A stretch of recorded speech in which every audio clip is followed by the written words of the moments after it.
Bonjour à toutes et à vous tous.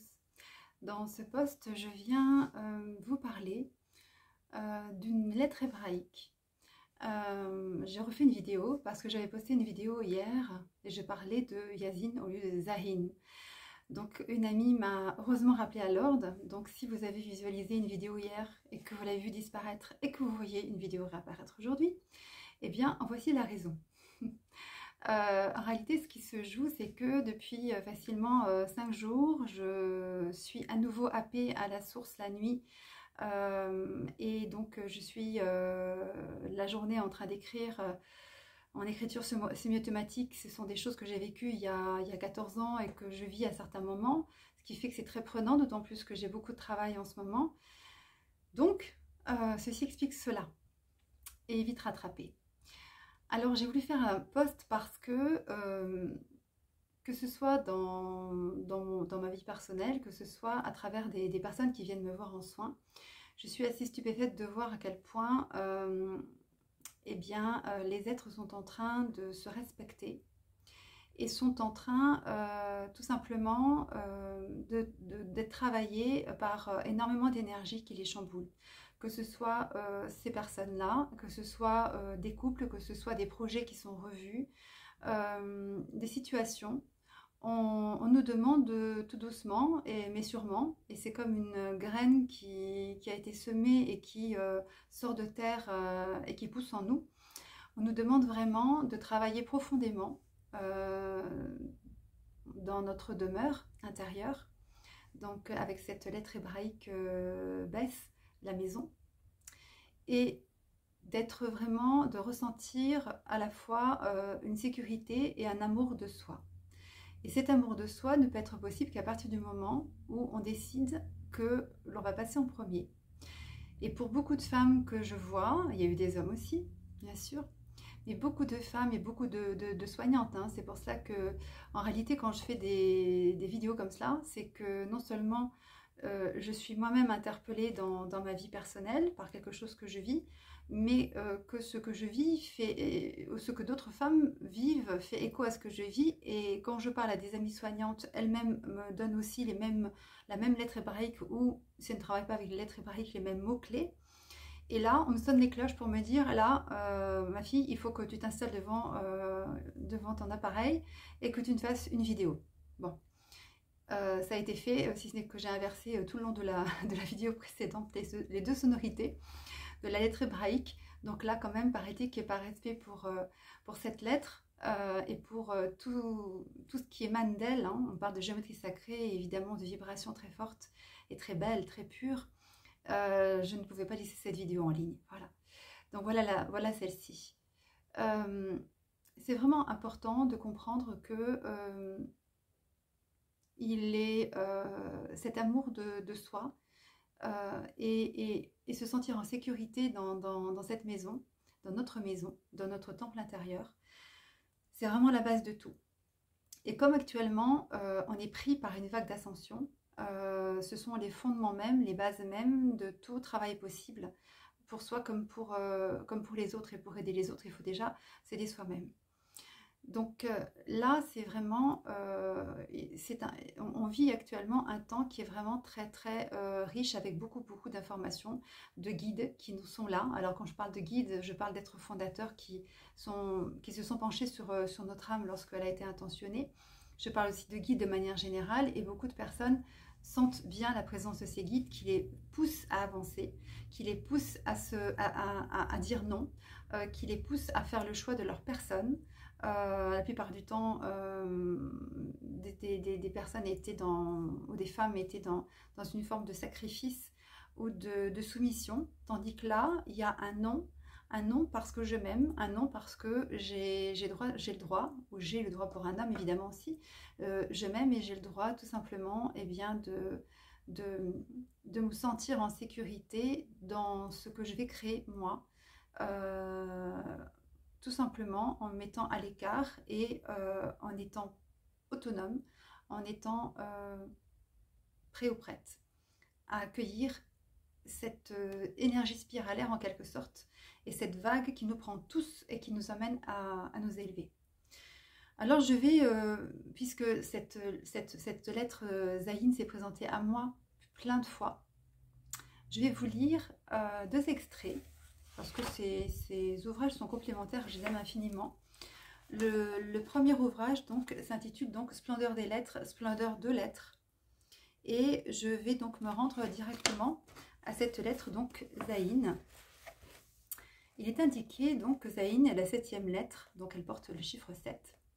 Les différents sens du mot Zaïn sont à la fois liés à l'armure, à la parure, qui donne comme dérivé l'épée, le couteau, l'outil, l'apparat, mais aussi le phare, le sexe.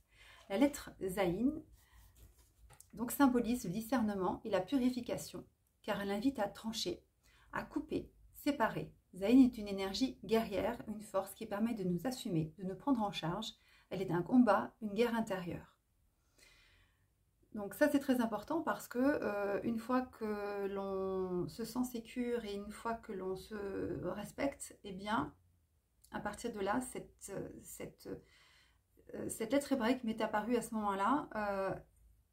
On se doit vraiment de récupérer son énergie pour pouvoir terminer ce combat qui consiste à se choisir et avancer tout simplement avec cette énergie excessivement puissante. Le chiffre 7 est la dernière phase de la création, celle de la création du temps à travers le Shabbat. Dieu se retire parce que tout est accompli, c'est-à-dire que le mouvement de l'univers est adéquat. Les animaux du ciel, de la terre et l'homme, Adam, sont suffisamment armés, mot très important, pour subsister en toute liberté. Donc là, quand j'ai vraiment commencé à lire la signification de cette lettre qui venait se présenter à moi avec cette forme de géométrie sacrée, je me suis rendu compte à quel point c'était important, et d'autres soignantes aussi me parlent de cette lettre qui actuellement se présente à elles et à d'autres femmes aussi bien entendu et hommes, hein. C'est pour ça que si je parle de moi, je parle des êtres qui m'entourent et de ce qui se joue de manière générale, voilà. Donc c'est pour ça qu'évidemment que je partage cette vidéo, ce n'est pas pour parler de moi, évidemment c'est pour parler de ce qui se joue actuellement. Donc, je parlais de la liberté et d'être armé. Dieu peut alors bénir le 7e jour tout en se retirant. Il se retire pour que l'homme se souvienne de lui à travers donc le Shabbat ou le sabbat. Au 7e jour de la création, la perfection est atteinte. C'est le premier jour de l'histoire de l'homme. Le chiffre 7 symbolise l'accomplissement d'un cycle. Là aussi, beaucoup de personnes me disent actuellement, j'ai bouclé un cycle, je suis arrivée au bout de quelque chose. Il faut que je lâche, que je transmute tout ce qui s'est passé, que je lâche prise et que je parte vers quelque chose de nouveau. C'est-à-dire le premier jour d'un nouveau cycle. Il y a des êtres qui aiment beaucoup les chansons. C'était Étienne Dao qui avait fait une chanson sur le premier jour du reste de ta vie. C'est un peu ça en réalité. C'est vraiment boucler une boucle pour entamer une autre boucle et ouvrir une autre page et écrire. Donc le chiffre 7 symbolise l'accomplissement d'un cycle. Tout tient sur le 7. Les 7 jours de la création, les 7 jours de la semaine. Donc les 7 lampes de la menorah, le chandelier du temple, sont à la fois chaleur et lumière. Les 7 x 7 années qui amènent le jubilé. Tous les 7 ans, la terre est mise en jachère et les cellules du corps se renouvellent tous les 7 ans. Donc, Zaïn coupe les attaches qui emprisonnent l'âme pour nous permettre de ressusciter à nous-mêmes. Alors, quand j'ai lu cela, je me suis dit, mais c'est impressionnant ce que cette lettre, finalement, m'éclaire, à quel point elle m'éclaire sur ce que je vis, sur ce que ces femmes vivent qui viennent me voir en soins, sur ce que d'autres femmes qui viennent voir d'autres soignantes vivent, ainsi de suite. Et là, je me suis dit, il faut vraiment que j'en parle parce qu'il y a quelque chose de très très puissant qui se joue. Deuxième ouvrage pour moi de référence, donc Rencontre avec la splendeur de Marie-Elia.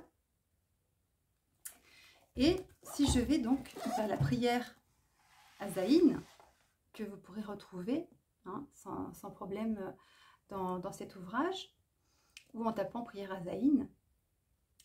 Alors je vous remontre quand même que j'ai mis tout simplement cette forme de géométrie sacrée qui s'est présentée à moi et que d'ailleurs j'ai mis dans la miniature de la vidéo. Donc voilà Zaïn, cette épée. Ozaïne, épée de lumière, toi qui gardes le chemin de l'arbre de vie. Alors là aussi, depuis 4-5 jours, donc je vis des nuits un peu très courtes, façon de dire, très, très chamboulantes, où je suis obligée la journée de réécrire en écriture automatique ce que je vis, ce qu'on me montre. Et je suis amenée immanquablement au Jardin d'Éden. Alors j'ai fait une vidéo qui s'intitule Le Jardin d'Éden et l'Ascension, ou l'Ascension, le Jardin d'Éden. Mais j'explique qu'en allant dans la tribu de Métatron, il y a 14 ans, 13 ans à peu près, eh bien on me montrait donc une porte en or, et en franchissant cette porte en or, on rentre dans un espace qui est juste magnifique, qui est donc le Jardin d'Éden, où se trouvent des âmes originelles excessivement pures, qui d'ailleurs vont descendre sur terre. C'est ça l'ascension, c'est tout simplement la descente sur terre de ce Jardin d'Éden. Et dans ce jardin, il y a des visions un peu différentes en fonction des uns et des autres, mais il y a des visions universelles, et ça c'est magnifique. Il va y avoir l'arbre de la vie, donc Edji. Il va y avoir l'arbre de la sagesse, donc du savoir, qui est donc Hawa. Il va y avoir les 4 éléments, donc l'Aha, le souffle d'amour et de vie, donc l'air. Il va y avoir Zia, l'élément feu, et tous les élémentaux qui en découlent. Hein. Il va y avoir donc Lia, l'élément eau. Et puis il y a Aros, élémentaire, avec Awen qui est l'eau des ruisseaux, et Lae qui est l'eau qui clapote, ainsi de suite. Donc il y a des noms d'âmes pour chaque, on va dire, chaque être présent qui rend ce lieu magnifique, pur. C'est vraiment l'endroit d'où nous venons, parce que nous allons le visiter, et qui nous inspire infiniment, et qui réveille en nous parfois une forme de nostalgie, parce qu'on a connu, on va dire, un lieu, un terreau, tout simplement, qui est là, et qui vibre, qui nous fait vibrer lorsqu'on le visite, qui vibre en nous aussi parce qu'on en a gardé l'empreinte. Et en allant vers l'arbre de vie, j'ai vu une épée, donc la nuit. Et quand j'ai lu cette prière donc à Zayn, là j'ai pleuré, parce que je me suis dit mais c'est impressionnant finalement l'adéquation, la corrélation qu'il y a entre ce qu'on me montre, cette lettre hébraïque qui vient à moi, et ce poème tout simplement magnifique dans cet ouvrage de Marie-Elia. Je reprends donc. Ô Zayn, épée de lumière, toi qui gardes le chemin de l'arbre de vie, j'ai traversé le long œuvre au noir, et me voici devant toi. J'appelle ta puissance de pure magie blanche sur les mémoires qui entravent encore mon âme, sur l'ancienne loi du talion, et sur tout ce qui voudrait m'interdire le bonheur. Ça aussi c'est très important. Bien trop souvent on s'interdit le bonheur, on s'interdit de s'aimer, de se faire passer en premier, et y compris d'être heureux, avant même que les êtres qui sont autour de nous eh bien, connaissent ce bonheur. En tant que femme, en tant que mère, en tant que compagne, on fait parfois passer des êtres avant nous parce qu'on est heureux, souvent on le dit si les autres sont heureux. Mais qu'est-ce que le véritable bonheur? Qu'est-ce que le véritable amour de soi? Est-ce qu'on se permet d'être heureux? Donc ça c'est vraiment quelque chose qui est important. Et on nous demande de trancher avec Zayn, vraiment. Sur les pas de Yeshua le Christ, je dis, ô mon corps, écoute ces paroles, souviens-toi de la promesse de résurrection, que la lumière de la clé d'or inonde le temple et les profondeurs de la terre, elle ouvre la porte du 7e jour et illumine chacune de mes cellules. Belle Zayn, je m'incline devant ta puissance et reçois respectueusement ton héritage, puissais-je toujours en être digne et l'utiliser en conscience. Je suis enfant de l'ère nouvelle et je proclame que les temps sont venus pour lever les anathèmes de séparation et se préparer pour le festin des noces. Ô Zayn, je m'offre à ta lumière foudroyante qui fait tomber à mes pieds le manteau noir de l'oubli. Je me souviens de toi, ô source qui m'a vu naître. Je me souviens de toi qui accompagna chacun de mes pas. Je me souviens de toi qui te révèle aujourd'hui dans le temple vivant. Et oui, Nous sommes tous enfants de cette ère nouvelle qui vient. Et comme je vous disais tout à l'heure, nous sommes prises par une vague, comme un tsunami qui est là, et sans forcément être en lien les unes et les autres, hein, parce que quand je parle de femmes qui suivent des soins d'autres soignantes et qui actuellement vivent ce que vivent mes propres patients ou patientes, que je vis moi-même, ainsi de suite, c'est que je me rends compte qu'en réalité, on est tous portés par quelque chose qui nous relie les uns les autres sans qu'on en prenne conscience, c'est-à-dire vraiment quelque chose qui nous prend tous et qui nous permet tout simplement de nous élever et d'être des enfants donc de l'ère nouvelle que nous sommes tous en train de créer. Nous créons tous cette ère, nous sommes tous les uns et les autres excessivement précieux. Il n'y a pas de hiérarchie, personne ne tient la vérité. Et il est excessivement important que chacun puisse tout simplement eh bien, laisser son âme chanter et être dans sa mission d'âme, parce que de son éveil dépend l'éveil d'autres êtres. Mais actuellement, donc, et tout est dit, on parle d'enfants de l'ère nouvelle, on parle vraiment de cette force, de cette source qui nous a vu naître. Oui, en effet, dans ce jardin d'Éden, nous avons pu, les uns et les autres, naître à nous-mêmes pour pouvoir apporter donc toute cette beauté dans ce monde à travers nos prises de position, à travers la communion d'âme que nous pouvons vivre les uns et les autres, à travers tout simplement des situations ou des actes que nous mettons en place et qui font que tout est au plus juste pour soi comme pour les autres. Alors cette vidéo pourra peut-être aider certains êtres qui traversent actuellement ces moments et sont bousculés. Parfois on parle de lessiveuse, on est comme entraîné dans un tambour de machine. D'autres ont passé ce cap et me comprendront, d'autres vont le passer bientôt et peut-être que cette vidéo sera utile à une personne. Si c'est le cas, eh bien comme je dis très souvent, mon but sera atteint. Mais je voulais vraiment vous faire comprendre qu'en réalité, et ça m'est montré énormément la nuit, qu'il y a différents sas qui s'ouvrent. Et quand on s'élève, on pourrait prendre l'image de quelqu'un qui fait de l'apnée et qui remonte des profondeurs tout doucement. Eh bien, il faut passer des sas de décompression avant de pouvoir continuer à monter, ainsi de suite.